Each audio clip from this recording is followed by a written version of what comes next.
And welcome back, everyone. Well, I hope you can hear me, but we've had such a crazy week this week with all of our landscaping work and everything else that we've had going on. But if you remember from the last video, I said we were doing lawn repairs. Well, we got all of our work done for all of our customers. So now we're repairing the lawn that we have here. And as you can see, we got this one big spot right here, and we had a couple other little ones all around and everything.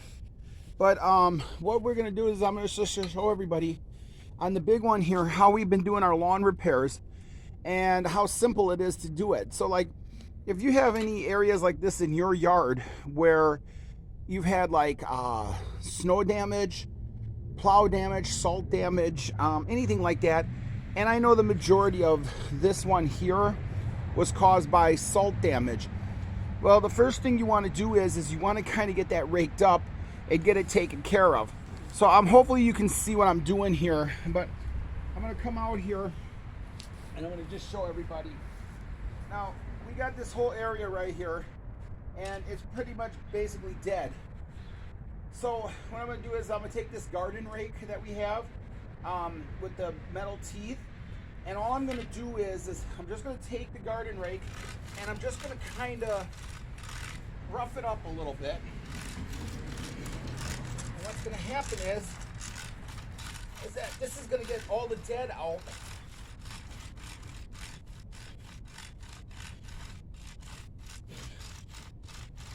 And just rough it up. And this here I just leave in the lawn. I figure it makes good fertilizer. Doesn't really hurt nothing. So after we get that roughed up like that, we get some of the dead scratched out of it and everything. What we're gonna do next is we're gonna come in, and if you remember too from the last video, you saw we had just our plain bags of topsoil. Well, what I'm gonna do is I'm gonna put the topsoil in all the areas, and when we come back, I'll show you what we do next. So give me just a second here.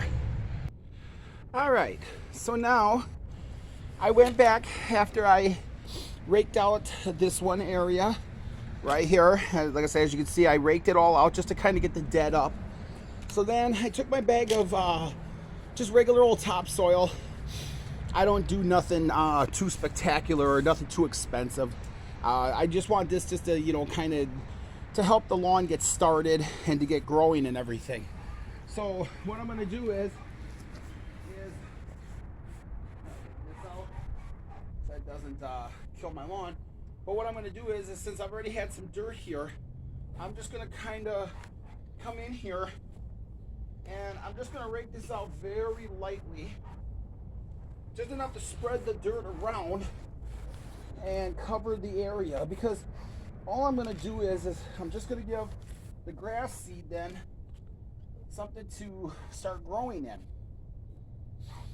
So then I get that all spread out, and then next I'm going to end up putting in the grass seed, and I'll just show everybody on this one area. But I ended up having a blend here, and I'm almost out of it, but I have a blend of a sun and shade mixture of grass seed right here. And all I'm going to do is I'm just going to take this by the handful, and I'm just going to sprinkle it all over the patch areas here. A little bit back here.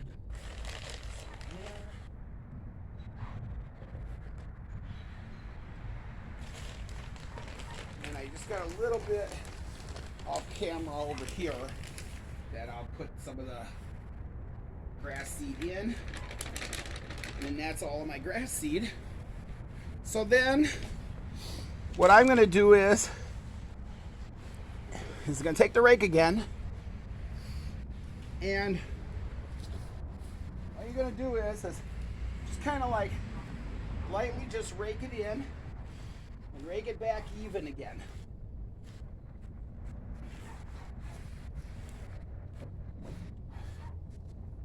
And again, I leave some of the dead lawn in here. It makes good fertilizer. Plus it also helps to hide the seeds so the birds don't get into it all. Right over here, I'll just rake it in.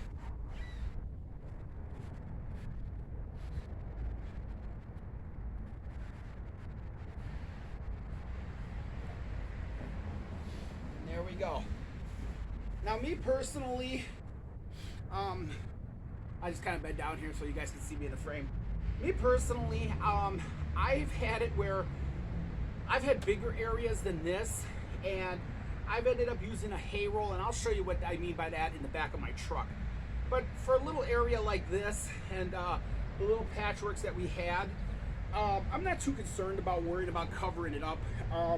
It'll be okay. And what I'll do is when I mow, I'm just going to avoid these areas. I'm just going to hand trim around it. I might even just let the grass kind of grow around it a little bit, so then the grass can start sending that little tubular roots, you know, into this new stuff and start growing back in and patching it back in. But that's basically all I do, and I end up watering this at least once a day. You know, if it's not raining out or something, because like right now we're kind of like in between rain and sun and all this and everything, so it's kind of been damp enough, and I'm not gonna, like I say, worry too much about it. But let me show you what I'm talking about. When I had the bigger jobs that this past week, this is the kind of stuff that I would use. It's basically, it's a real thin netting, and it has the straw in it, and this is really good for like bigger areas, because then when you put this stuff down, the straw gets wet, and with the straw being wet, it'll actually retain, you know, the water over that grass seed, and it'll help the grass seed to grow and everything. So I use, like I said, I use this mostly on like bigger jobs. Smaller jobs like this, you can break it. I could break this apart and like put some, you know, straw over this and everything. But like I say, I'm not too worried about it because it's only smaller areas. And then you can see I got them all patched all the way throughout the yard there and everything. So, but I'll give everybody an update as it starts to come up, as it starts to grow, and show you how nicely it fills in. But like I say, it's just a simple little hack that you can do, you know. If you have, like I say, snow damage, plow damage, salt, whatever the case may be. So thanks for watching, everyone. And if you like the video, please give it a thumbs up. And if you're new to the channel, please hit the subscribe button. Again, thanks for watching, and I'll see you guys next time. Take care, everyone.